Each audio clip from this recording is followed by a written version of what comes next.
একটি ভিডিওতে 11 থেকে 20 গ্রেড লিখিত গণিতের আজকের এই গুরুত্বপূর্ণ অঙ্কটি আমরা দেখব, যেটি অনেকবার চাকরি পরীক্ষায় এসেছে। পিতা পুত্রের বয়সের অঙ্ক নির্ণয় আমরা দেখব।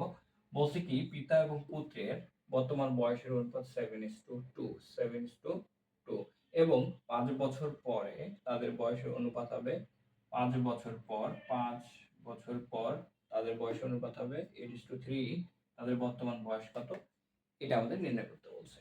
আচ্ছা, 7:2 আমি ধরলাম যে A:B, এটা যদি আমি ধরলে আমি এখানে লিখতে পারি আমরা কি AX আর হচ্ছে BX, এই দুটো আমরা x কম নিলে আমরা করতে পারি A:B, তাই না? চলুন আমরা এই অঙ্কটা একটু সমাধান করি। ধরলাম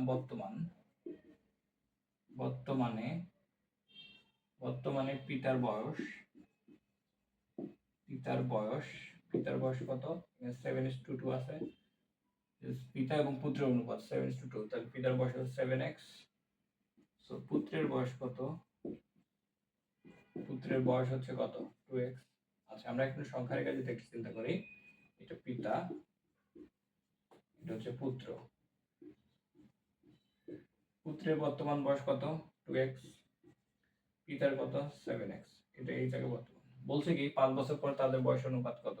তাহলে 5 বছর পর প্লাস 5 যোগ করলে বছর পর তাদের বয়স হবে কত? 7x plus 5।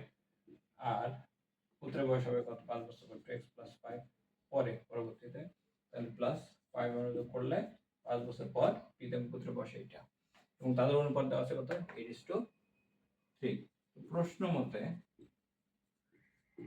আমরা লিখতে পারি এই দুইটা অনুপাত 5 বছর পরে যেটা পাই সেটা অনুপাত।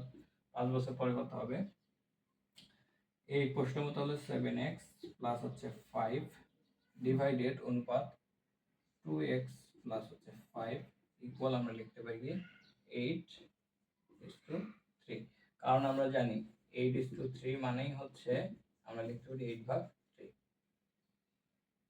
এইটা যদি হয় তাহলে আমরা লিখতে পারি কত? 3 7 21,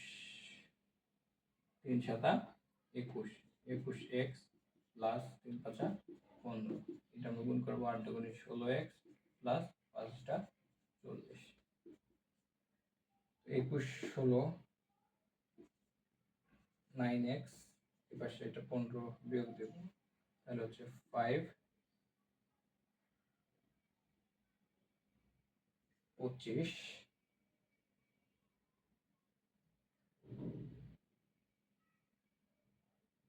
এখানে কত আসে আমাদের?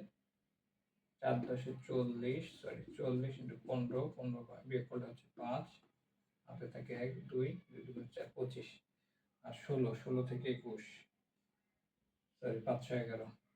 সো এখানে হচ্ছে 5x। তার মানে হচ্ছে আমরা লিখতে পারি x ইকুয়াল হচ্ছে 15 ভাগ হচ্ছে 5, 3 5 15। x এর মান আমরা কত পেলাম? 5। x এর মান যদি আমরা 5 পাই, এখানে আমরা যদি মানটা বসাই দেই 7 × হচ্ছে 5, 5 7 35, আর 2x 2 × হচ্ছে 5 হচ্ছে 10। তার মানে আমরা বলতে পারি বর্তমানে পিতার বয়স হচ্ছে 35 বছর এবং পুত্রের বয়স হচ্ছে 10 বছর।